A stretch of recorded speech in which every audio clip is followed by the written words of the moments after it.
Kevin Owens, pleasure to finally meet you. I've been very excited to meet you. Thanks for having me. Welcome to Gorilla Position here on TalkSport. Right. What an amazing time for you recently. A bit of a whirlwind. Absolutely. How is life in WWE? On a scale of 1 to 10, how tired are you? Tired? I don't know, maybe 6. It's not Okay, too bad because not I've too been, I did the independent scene for several years before I came to WWE, and I mean that wasn't that was very busy also, so I already had a pretty good idea of how things, work when you're on the road. So it's not too bad, but it's been quite the whirlwind, just like you said, and I mean, so far so good. I'm really enjoying it, and things are going well. So things are going very well, yeah, and the fans are loving it.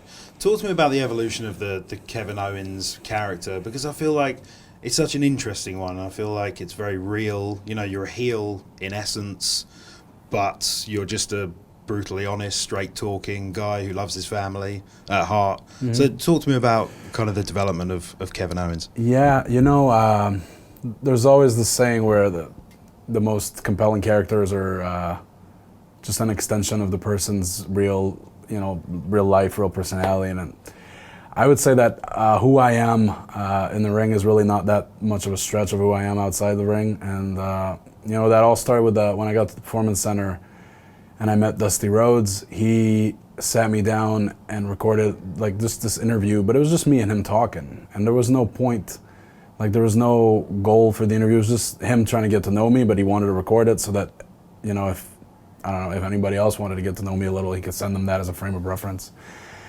And, it's just like you said, I say things the way I see them. I do things for my family, and but within 2 or 3 minutes of talking with Dusty, I was already talking about my family, and I think that really went a long ways with him. And I think whenever it was time to put me on TV for NXT, they decided to not shy away from that and to just use it for who I am. And just like right now, my son's in the other room. I've got him with me for the whole loop. Because I felt like I hadn't seen him enough the last month because things have been so busy, so I decided to take him with me for the whole week.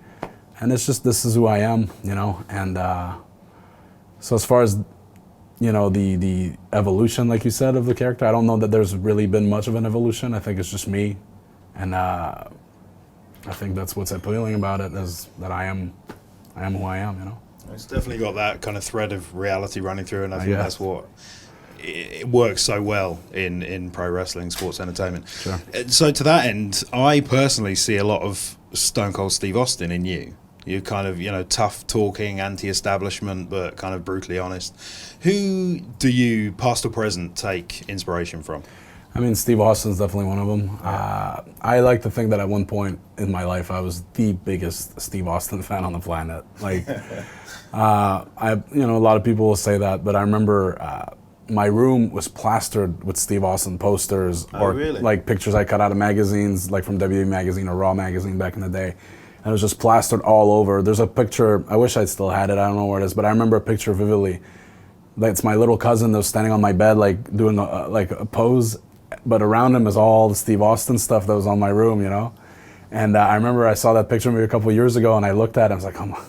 That's kind of psycho, but that's how big of a fan I was of him. And I remember I met him at an airport in 2005 as I was, going through the independents, and I was on my way to Los Angeles for a show, and I met him. I happened to be on the same flight as him, and I couldn't help but ask him for advice. And the advice he gave me that day probably did more for me and who I became than anything anybody ever told me before or since.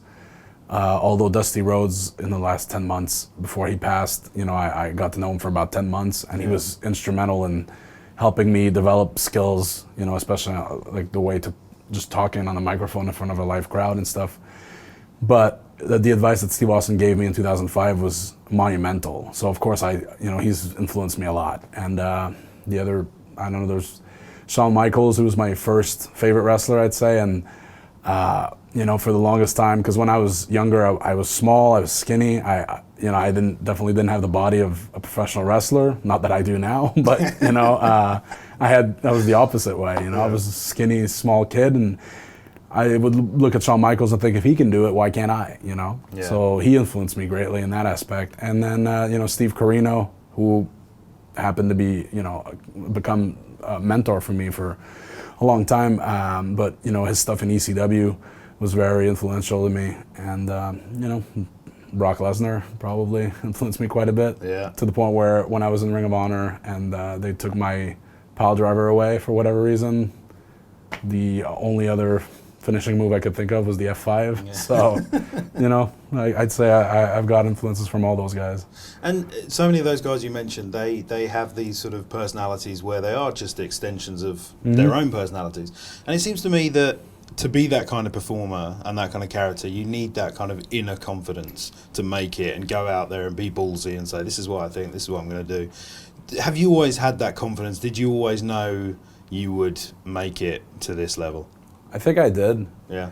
You know, and I had a lot of people tell me I wouldn't, but I never let that stop me. And I remember a conversation I had with Sami Zayn in like 2004, and we didn't really know each other that well at that point. We were just traveling to a show in Quebec City, you know, because we happened to be booked on the same show, and he didn't have a car and I did, so we traveled together, and that's how it all started, really. But I remember telling him that for me, WWE wasn't really a dream anymore, because when I was a kid, it was a dream. But then when I started wrestling, it became a goal, and I think there's a difference between having goals and having dreams. Yeah.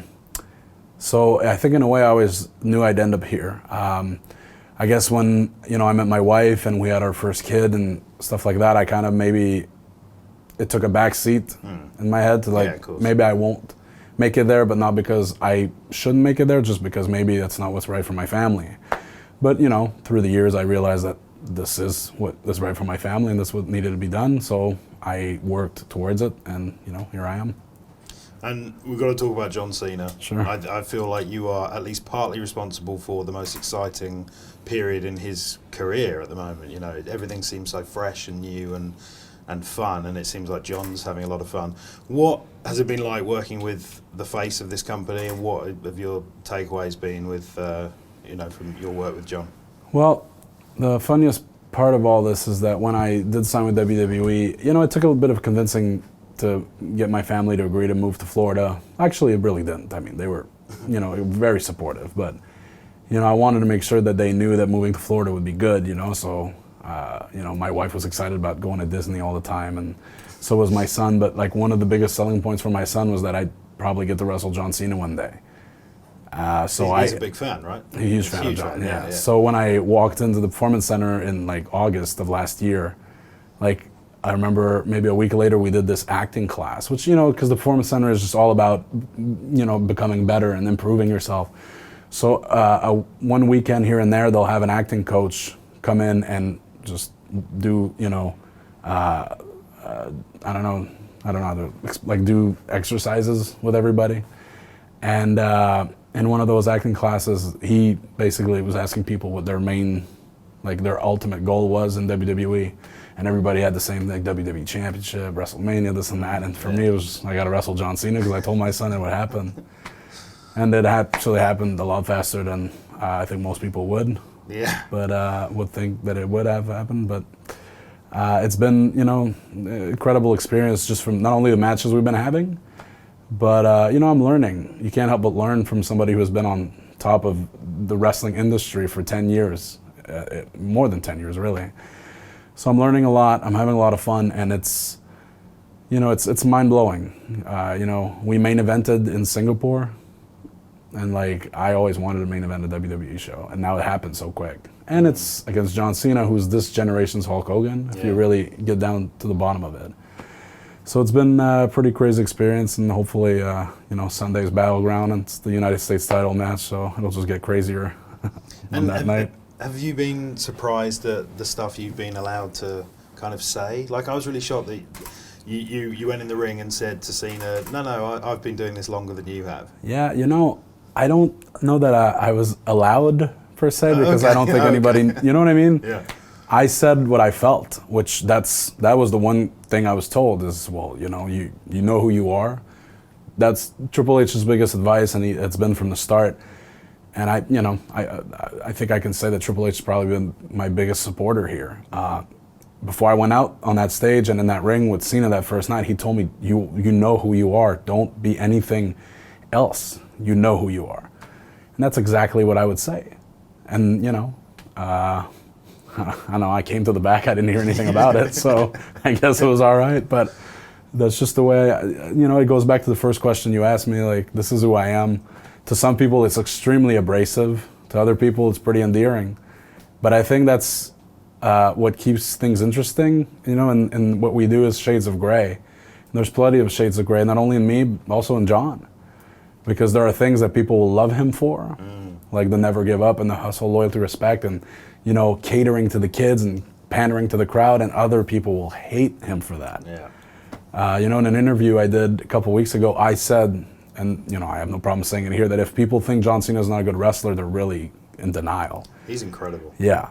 Yeah. And then I had some of my fans call me a sheep and like, no, you're just part of the system. You know what I mean? But that's how much, that's the kind of emotion John Cena like brings out in people. Yeah. And that's part of what I've learned too is what can I do to get to that level? Because I want to be that polarizing. Because that's what it's all about is just when you're in that ring, like when I'm in the ring and his music hits, it's not even cheers or boos. It's just this insane combination of noise, but it's never quiet, and it's always like you can feel it, like actually physically feel the reaction. That's really special. Good or bad is always a reaction. It's when I'm in that ring and his music hits, every single night, no matter where we are, even in a couple nights ago, some of the guys, we were last, but some of the guys throughout the night were saying, "Oh, the crowd's kind of quiet." I knew it wouldn't be quiet. As soon as I got there, his music hit. It wasn't quiet at all. It was shaking. The building was shaking. So, yeah, it's been, that's all part of the experience. So far, it's been incredible. Yeah. You mentioned Triple H quickly there. We've got to talk about NXT. The brand has grown so much to the point where at WrestleMania, 75,000 people were chanting NXT. Yeah. Ridiculous. Yeah. What's next for the brand? Because it feels like so many people are coming up to the main roster now. That's obviously happening, but I think NXT is going to keep growing. There's nothing like that's going to stop it from growing, because even if, I see what's going on at the Performance Center, or I've moved back to Canada now, but when I was still in Orlando, I would see what's going on at the Performance Center every day, and I see the resources they have there that are just waiting for a chance. Yeah. So it doesn't matter if, I end up not going back to NXT, and it doesn't matter if Sami Zayn gets called up, or Hideo Itami is hurt, or Finn Balor ends up on the main roster, or Charlotte or Sasha. It doesn't matter, because there's so many people ready to pick up whatever they can. Like anybody who leaves, somebody will be there to like fill their spot and be happy to do it. But NXT is, it's been really incredible, and it's been cool to like kind of be at the forefront of it, because I was a champion for the last 6 months or 4 months or whatever it was. And, we went to Tokyo, and that was a really big deal, and it aired on the network. And, that show, The Beast in the East, obviously was named after Brock Lesnar, but that show came about, the idea of airing it on the network came about because of the NXT title match. And NXT's been, a big part of the network, like a big appeal from the WWE network is that's where you can get NXT first. And it's just really cool to see everybody working for the same goal. It's like the Performance Center kind of makes it so that everybody's kind of a big family because we see each other every day. And not everybody's friends with everybody, and not everybody likes everybody. But we're all working together for the same thing, which is pretty cool. I love the Beast in the East show. Yeah, it was a good one. And we were there for your debut at NXT, and that was phenomenal as well. We're running out of time, which is really annoying because I could talk to you all day. I just want to do a bit of fantasy booking. Okay. If you could book your own match, dream match, opponent, venue, stipulation, who, what, and where? That's a really hard one, honestly. There's so many. Like, I'd love to wrestle Steve Austin or Shawn Michaels, or I'd love to wrestle Finn Balor at WrestleMania, and Sami Zayn and just all those guys. But I don't know. I think there's only one answer for me right now, and it's Brock Lesnar. Just because I think a lot of people want to see it.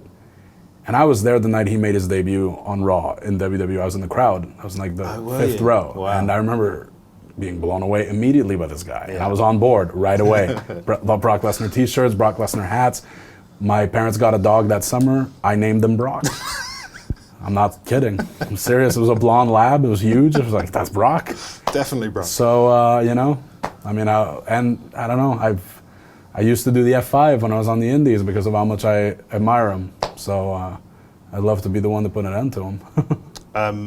putting an end to things, Brock, Undertaker, is there any truth to the rumours of you and Undertaker potentially having a program? You know, I think that literally started because a fan at Comic-Con asked me would I like to wrestle Undertaker at WrestleMania, and who would say no to that question? Oh, is that where it came from? I said yes, right, okay. and like that afternoon, Okay. Undertaker and Kevin Owens at WrestleMania. I'm like, what do you want me to tell you about that? Okay. So as far as I know, I don't know anything, past tomorrow or next week. Yeah. I know that I'm wrestling John Cena at Battleground, and we'll go from there. Awesome. Well, Yeah. Kevin, absolute pleasure to meet you finally. Thank you. Thanks, man. A lot.